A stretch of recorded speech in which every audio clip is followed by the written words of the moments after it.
Quem me conhece aqui sabe muito bem que eu sempre falo que pequenas propriedades têm que ter intensificação o tempo todo.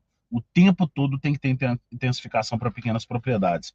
O pessoal que adquiriu a escola de pecuária lucrativa na última oferta que a gente teve, a gente fez uma oferta especial aí para o pessoal e os 30 primeiros que compraram ganharam uma aula de como lucrar R$ 20.000 em 5 hectares.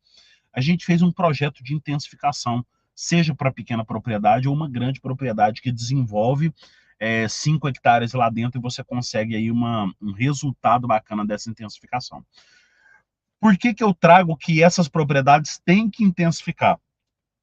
As pequenas, elas são mais obrigadas a intensificar do que as grandes propriedades. Porque as grandes propriedades conseguem com facilidade diluir o custo fixo. As pequenas não. As pequenas muitas vezes têm 20, 50 animais, 60 animais ali dentro, e muitas vezes uma mão de obra para bovinos de corte, ela tem capacidade de trabalhar diretamente com 300, 400 animais. Então, uma mão de obra dedicada, por mais que seja você, o dono da boiada mesmo, que esteja mexendo com ela, você tem um custo para a propriedade. E por mais que você esteja mexendo, você que poderia estar mexendo com 300, 400 animais, o seu custo se acumula todo naqueles 60 animais. Então, geralmente, custo operacional de boiada de propriedade pequena, e quando eu digo propriedade pequena, gente, são qualquer propriedade com menos de 4 módulos fiscais, tá bom? Aí a gente tem esse acúmulo muito grande e um custo operacional muito provavelmente aí na casa dos R$ 2, R$ 3, tá? Isso daí é preocupante, porque a única forma que tem da gente reduzir isso é intensificando, ou seja, onde colocava um animal, a gente passa a colocar 2, passa a colocar 3, e a gente tem que desenvolver isso daí com muita sabedoria. Por quê? Gado de corte, principalmente recria engorda, tem duas formas da gente intensificar.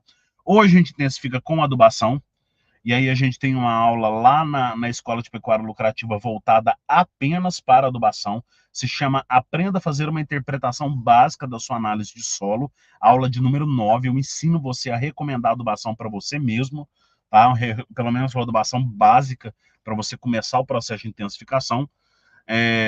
Sem precisar de um profissional mais qualificado para fazer essa parte inicial, que ela é bem básica, tá? E a adubação, ela te permite aumentar 1, 2, 3 vezes, 4 vezes, depende aí da adubação que você está fazendo, depende do solo, mas te permite multiplicar a quantidade de animais que você vai colocar em determinado piquete. A segunda forma para recria e engorda que você pode intensificar é com a suplementação substitutiva. Você pode colocar 1% do peso vivo, você pode colocar 1,5% do peso vivo. Aumentando essa suplementação, você consegue fazer com que a quantidade de animais que você colocou lá dentro, por exemplo, de 1 a 1,2% do peso vivo, você dobra a quantidade de animais lá dentro. Então você consegue trabalhar. A TIP e RIP faz isso muito bem, que é a terminação intensiva a pasto e a recria intensiva a pasto. A gente consegue fazer muito bem. Agora a cria só tem uma intensificação possível para a cria, que é a adubação. Tá? E manejo de pastagem também, né, gente? Um rotacionado, querendo ou não, ele ajuda você a subir um pouco mais. Rotacionado sobe de 30% a 40% aí a taxa de lotação, a capacidade de suporte dentro das fazendas, né? A taxa de lotação é o quanto você está utilizando, a capacidade de suporte é o quanto cabe dentro da propriedade, né? Então é importante a gente manter isso daí em mente. Tá? A parte de suplementação, tanto suplementação substitutiva quanto a suplementação comum aí dos animais, a gente tem duas aulas muito bem direcionadas para isso lá dentro da escola, que são as aulas 2 e a aula 3, onde a gente fala de níveis de suplementação. Precisei de 2 aulas para falar disso, e a gente tem diversos estudos de caso. Estudo de caso número 1, a gente fala sobre a rentabilidade comparada entre duas tipes, fazendo estratégia diferente. Nós temos um estudo de caso número 5, que é a melhor estratégia para recria e engorda de machos. Estudo de caso 6, avaliando a TIP da Fazenda Uberaba, ou seja, avaliando a TIP lá da minha propriedade. Tem um estudo de caso 7 sobre engorda de novilhas a pasto.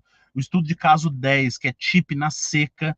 Nós temos estudo de caso 11, falando de confinamento sem volumoso com genética aprimorada. Temos muita coisa aqui para poder falar, viu, gente? Muita coisa mesmo. Temos muita coisa sobre intensificação na engorda, sobre confinamento, sobre TIP. Estudo de caso tem a rodo lá dentro da escola, tá bom? Então não se esqueça.